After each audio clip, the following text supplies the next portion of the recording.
Hivi ushawahi kufahamu wale watu ambao wanavunja mawe kwa ajili ya kutengeneza kokoto?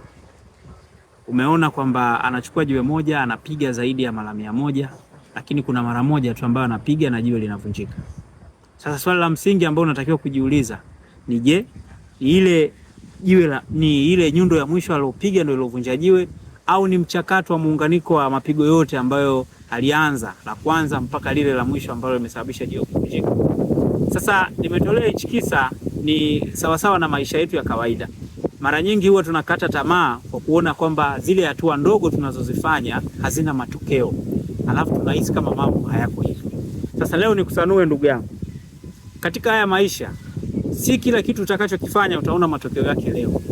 Chukua ule mfano wa mgonga kokoto ambaye anachukua nyundo 50 anapiga kwenye jiwe moja, nyundo ya 51 ndio inasababisha jiwe kuvunjika. Ndivyo hivyo kwenye maisha yetu. Hatua ndogo ndogo ambazo tunazifanya kila siku hizo zinazokuja kutuletea matokeo makubwa.